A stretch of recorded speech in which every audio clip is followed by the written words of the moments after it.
Assalamualaikum warahmatullahi wabarakatuh. Salam sejahtera untuk kita semua. Alhamdulillah pada pagi hari ini, walaupun secara online, semoga kita semua masih diberikan kesehatan dan kesempatan oleh Allah Subhanahu wa taala untuk melaksanakan perkuliahan. Hari ini di pertemuan terakhir mata kuliah manajemen sumber daya insani di kelas A ya. Jadi untuk kelas A ini sudah secara materi sudah selesai. Jadi di pertemuan terakhir ini Bapak akan menyampaikan terkait dengan pemeliharaan sumber daya insani karena ini masuk di materi terakhir kalau di dalam RPKPS, tetapi secara garis besarnya sudah tersampaikan di dalam forum diskusi kalian, presentasi ya, itu sudah secara gambaran umumnya secara keseluruhan juga sudah tersampaikan. Tapi ini ada terkait dengan pemeliharaan penting juga untuk disampaikan karena di dalam manajemen operasional juga ada materi tentang pemeliharaan. Jadi kaitannya ini karyawan dalam sebuah perusahaan berbicara tentang asas-asas pemeliharaan juga dan metode-metode yang perlu kalian ketahui, ini memang menjadi dasarnya, landasannya untuk diketahui. Nah, hari ini kita akan berbicara dulu berkaitan dengan inisiasi atau subbahasan di dalam pemeliharaan itu nanti terkait dengan konseptualnya ya. Kita berbicara konsepnya karena teori itu penting. Sebelum kita memahami lebih dalam secara faktanya di lapangan, kita harus tahu dan paham apa teorinya, kemudian konsepnya seperti apa. Yang kita ketahui kalau kita lihat ilustrasi kaitannya dengan pemeliharaan, kalau misalkan ada sapi yang misalkan ya, itu juga ya, kalau misalkan kita pengen punya sapi yang besar ya, tentunya perawatannya ataupun maintenance-nya, pemeliharaannya butuh ekstra ya. Kita harus setiap hari memberikan makan ya, nutrisinya harus terjaga juga agar dipelihara dengan baik. Tentunya dari anak sapi anak yang berumur 2 minggu ataupun 3 minggu terus ya, kita konsisten memberikan makan dengan baik ya, dengan gizi yang asupan gizinya yang bagus juga ya, pastinya itu akan memberikan dampak kepada si sapi tersebut. Sapinya akan menjadi sehat, akan menjadi secara fisiknya besar juga. Itu bagian daripada kita memelihara sapi.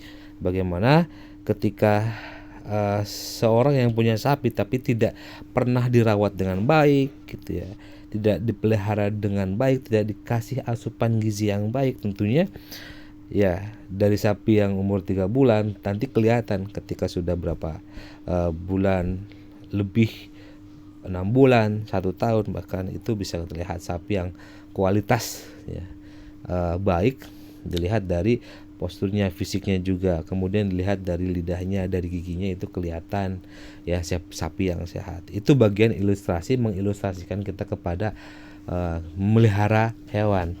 Nah, bagaimana di dalam manajemen sumber daya manusia ini kan merupakan bidang manajemen yang khusus mempelajari hubungan peran manusia di dalam perusahaan. Kemudian di dalamnya juga ada unsur manajemen sumber daya manusia, dan itu manusia itu sebagai tenaga kerja di perusahaan.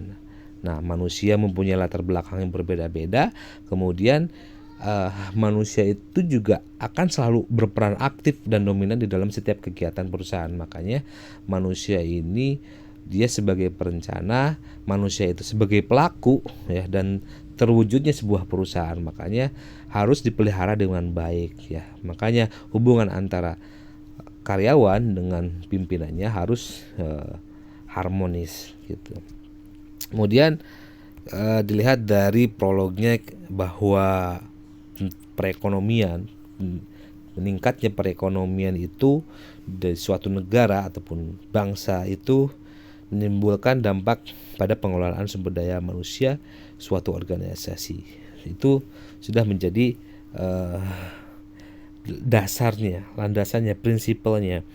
Kemudian SDM yang dikelola dengan benar akan menimbulkan simbiosis mutualisme baik pada organisasi maupun bagi SDM yang bersangkutan. Itu sudah fitrahnya ketika kita berbuat baik kepada orang, ketika kita memperlakukan manusia sebagaimana kita memperlakukan anak, itu ada motivasi tertentu, ya, si karyawan atau orang tersebut menjadi lebih dekat dengan kita, ya. Kemudian yang tadinya tertutup, ya, yang tadinya introvert, pendiam, susah diajak ngobrol, ya, sedikit demi sedikit kita mencoba masuk ke dalam ranahnya dia, dari kesukaannya dia, dari kecintaannya dia terhadap sesuatu, kita masuk ke dalam sisi daripada sisi manusiawinya dia. Sisi manusiawinya dia itu maksudnya dia kita lebih bisa include dia,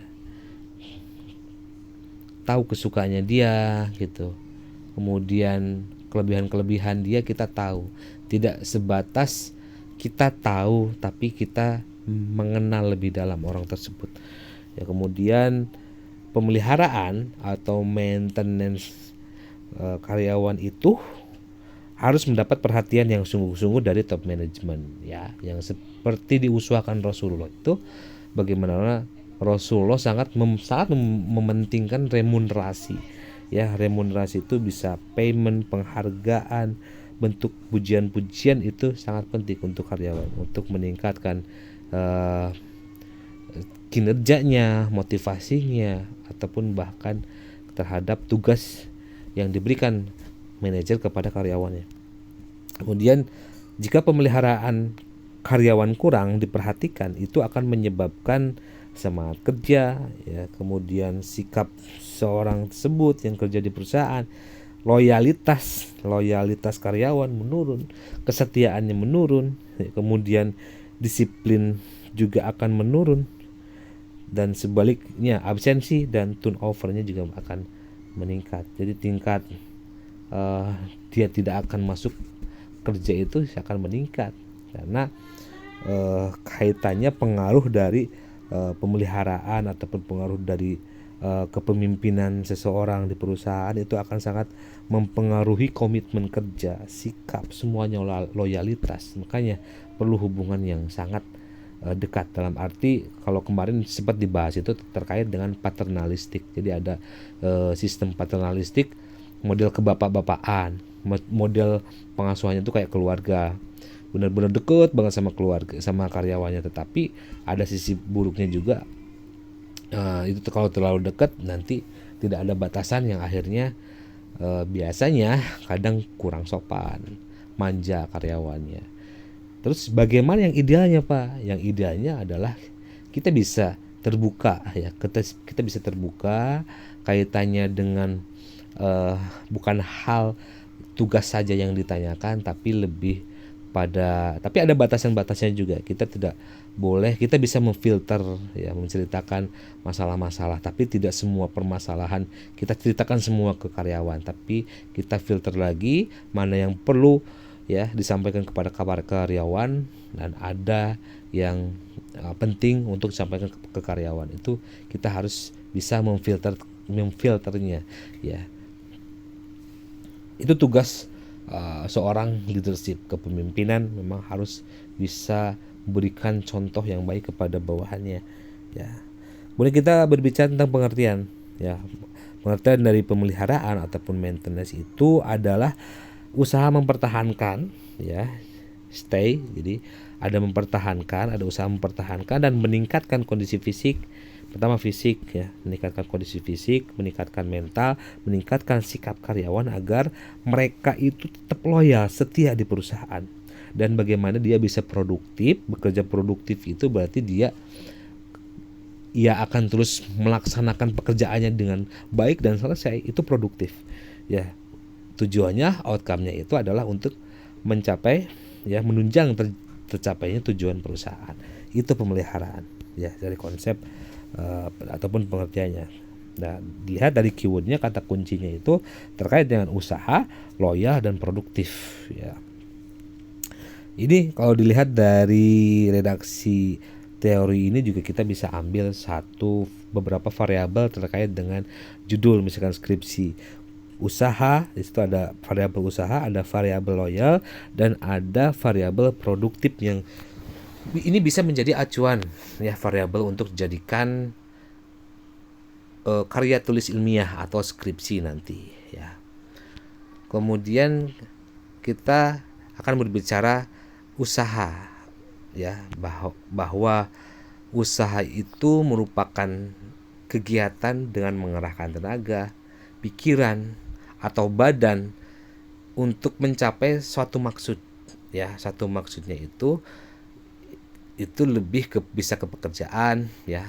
Pekerjaan itu meliputi perbuatan, prakarsa, kemudian ikhtiar, daya upaya ya untuk mencapai sesuatu. Itu usaha ya. Itu pengertian daripada usaha. Kemudian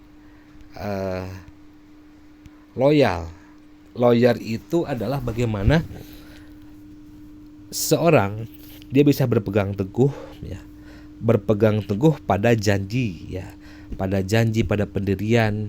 Jadi diambil tuh ya perjanjiannya. Kalau misalkan karyawan tetap yang sudah dikontrak, nanti akan diambil perjanjiannya untuk dia bisa amanah, dia bisa tanggung jawab, dia bisa kerjasama di sebuah perusahaan. Makanya dia diambil perjanjiannya. Biasanya diucapkan secara lisan, ada poin-poinnya, kontraknya, dan isi perjanjian itu harus diucapkan ya secara lisan oleh karyawan ya.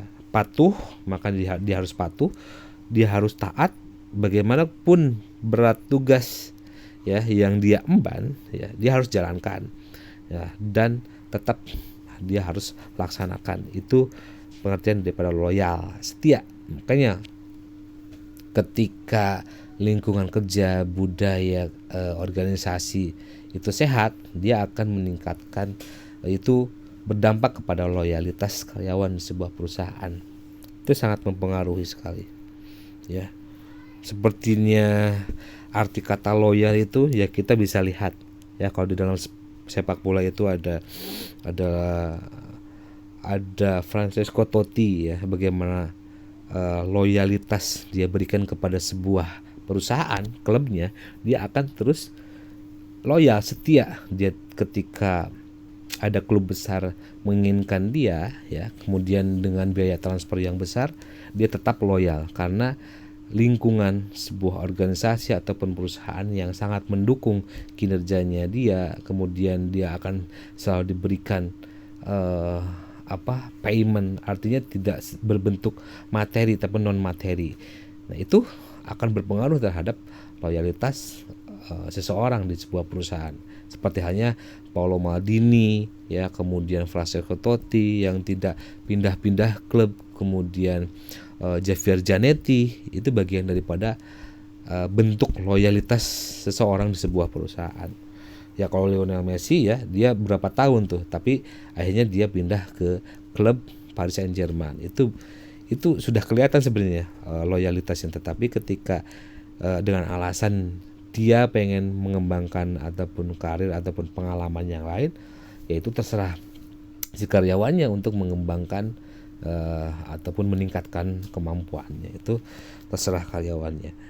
Kemudian terkait dengan produktif, bahwa produktif itu berbicara mengacu kepada sifat atau mampu menghasilkan dalam jumlah besar. Berarti ketika kita dikatakan produktif, berarti kita memberikan sesuatu dampak yang besar ataupun skala yang besar, baik itu sebuah riset, baik itu sebuah karya tulis ilmiah yang membuahkan hasil dalam jumlah yang besar.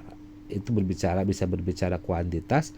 Aspek kuantitasnya itu adalah secara fisiklinya, dan aspek kualitasnya itu adalah dari segi bagaimana kita berproduktif, kita memberikan usaha setiap harinya dengan karya kita, dan karya itu bisa memberikan manfaat untuk orang lain. Ya, seperti halnya ya buruh, kemudian orang yang bekerja itu menghasilkan sesuatu hal yang besar dalam jumlah yang besar.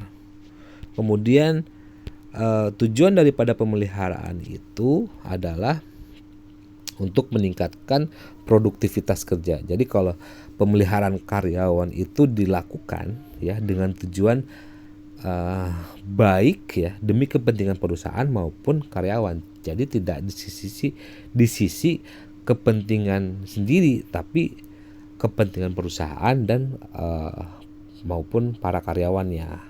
Ya, jadi pemeliharaan yang dilakukan untuk kepentingan perusahaan itu adalah agar apa? Yang pertama meningkatkan produktivitas kerja, ya. Tentunya produktivitas kerja karyawan. Ya, meningkatkan disiplinnya, kemudian menurunkan absensi, orang yang kebanyakan bolos, orang yang kebanyakan tidak disiplin ataupun banyak absensinya. Kemudian tujuan dari pemilihan karyawan itu agar menumbuhkan tadi loyalitas juga, ya, menurunkan pergantian turnover itu pergantian karyawan lagi gitu ya, yang karyawan sudah dikembangkan, sudah lama bekerja di situ tetapi dia keluar, turnover itu menurunkan turnover. Kemudian agar mengurangi konflik juga serta menciptakan suasana yang harmonis, itu bagian tujuan pemeliharaan. Ya, meningkatkan disiplin dan menurunkan absensi, loyalitas, ya, memberikan ketenangan, keamanan, kesehatan, meningkatkan kesejahteraan karyawan dan keluarganya, dan memperbaiki kondisi fisik, mental, dan sikap karyawan. Nah, kemudian terakhir tadi konflik. Ya, itu tujuan-tujuan pemeliharaan, mengefektifkan pengadaan karyawan. Kemudian asas-asas pemeliharaan. Ya, asas pemeliharaan itu ada asas manfaat dan efisiensi, yaitu memberikan manfaat yang optimal bagi perusahaan dan karyawan. Jadi tidak hanya memberikan manfaatnya itu untuk perusahaannya aja, tapi secara menyeluruh bagi perusahaan dan tentunya bagi karyawan serta lingkungan masyarakat juga. Itu asas pemeliharaan. Kemudian asas kebutuhan dan kepuasan. Nah, ini pemenuhan kebutuhan itu harus menjadi dasar program, ya, menjadi acuan program, sudah termasuk di dalam program perusahaan untuk bagaimana pemenuhan kebutuhan itu harus terrealisasikan kepada perusahaan, kepada karyawannya. Kemudian asas keadilan dan kelayakan. Ini akan menciptakan ketenangan untuk karyawan dan konsentrasi karyawan pada tugasnya. Itu harus ada asas keadilan dan kelayakan. Ya. Makanya di perusahaan itu sangat penting. Semua perusahaan manufaktur yang besar ataupun jasa itu penting menciptakan ketenangan kerja. Kemudian ada biasanya disekat, ya, ada batas-batas ketika seseorang sedang melaksanakan pekerjaan, ya, dia bisa menyelesaikan pekerjaan dengan kondisi yang tenang, konsentrasi yang tinggi, itu sangat mempengaruhi. Kemudian asas pengaturan legal, dasar program sesuai ketentuan demi menghindari konflik antara buruh dan perusahaan. Ini kaitannya di dalam hubungan industrial. Ada dasar programnya, jadi sesuai dengan ketentuan yang berlaku, yang tentunya perusahaan bagaimana cara untuk menghindari ataupun ada resiko-resiko yang terjadi ke depannya ataupun yang sedang dilaksanakan, konflik-konflik tentunya harus diselesaikan dengan komunikasi yang baik antara buruh dan perusahaan.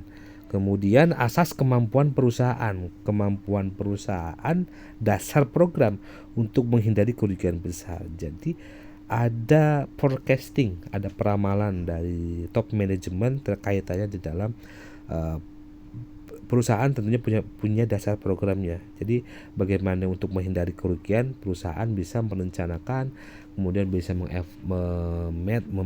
mengevaluasi dari setiap program yang ada, ya, bagaimana melihat kinerja dari sebuah perusahaan. Tentunya ya ada asas-asas seperti ini menjadi landasan penting perusahaan untuk menjadi perusahaan yang bisa bersaing dengan lokal ataupun global. Tentunya itu harus dipikirkan, ya, harus benar-benar dikonsep secara matang oleh top manajemennya.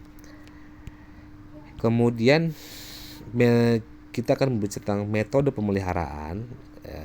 Kalau kita berbicara metode pemeliharaan yang pertama itu ada komunikasi, ya, metode komunikasi, ya. Jadi terdapat beberapa metode yang dapat dipergunakan dalam pelaksanaan pemeliharaan karyawan, yaitu metode komunikasi, kemudian ada insentif, ya, biasanya kemudian ada kesejahteraan, ya, ada kesejahteraan karyawan, ada keselamatan dan kesehatan kerja, kemudian ada hubungan industrial. Itu metode-metode pemeliharaan, ya. Tadi ada komunikasi metodenya, kemudian ada metode insentif, ya, kemudian ada metode kesejahteraan karyawan, ya, kemudian ada metode keselamatan dan kesehatan kerja, dan terakhir itu adalah hubungan industrial. Ada 3, ya. Nah, nanti kalian bisa baca secara teorinya. Artinya dari metode-metode ini, ada metode komunikasi ini memang penting, atau communication method. Ini merupakan nafas kehidupan di sebuah perusahaan. Kalau tidak ada komunikasi yang baik, ya, karena kegagalan dalam pencapaian tujuan perusahaan itu disebabkan oleh proses komunikasi yang nggak efektif. Makanya harus dikomunikasikan dengan baik antar lini, antar divisi, sehingga komunikasi itu penting ketika kita menjalankan aktivitas perusahaan. Jadi komunikasi yang efektif itu jika informasi disampaikan 2 arah dalam waktu singkat, jelas dipahami, dipersepsikan, ditafsirkan, dan dilaksanakan sama dengan maksud komunikasi. Jadi tidak ada salah tangkap atau salah tafsir akhirnya, ya. Jadi metode pemeliharaan itu sangat penting.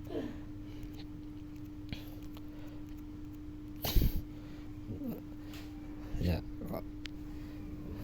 nanti silahkan kalian baca untuk metode pemeliharaannya secara gambaran seperti itu. Untuk di pertemuan terakhir ini, Bapak mohon maaf masih pelaksanaan online terus. Mudah-mudahan ya kedepannya di semester selanjutnya ketika bertemu lagi, insya Allah, ya. Kalau secara kebiasaannya memang nanti ketemu dengan Bapak di manajemen proyek lagi, ya. Setelah mendapatkan mata kuliah biasanya MO dan MSDI, itu akan mendapatkan mata kuliah manajemen proyek biasanya sama Bapak, dan mudah-mudahan nanti pelaksananya ya tidak ada kondisi ataupun hambatan tertentu yang menjadikan setiap aktivitas itu tidak terlaksana. Baik, itu saja yang mungkin yang bisa Bapak sampaikan, mudah-mudahan bermanfaat, ya. Hasbunallahu wa ni'mal wakil. Assalamualaikum warahmatullahi wabarakatuh. Nanti untuk pelaksanaan UASnya, insya Allah Bapak ke kelas akan sekaligus memberikan reward bagi mahasiswa-mahasiswa yang aktif dari pertemuan 1 sampai ke 15 gitu, ya. Oke.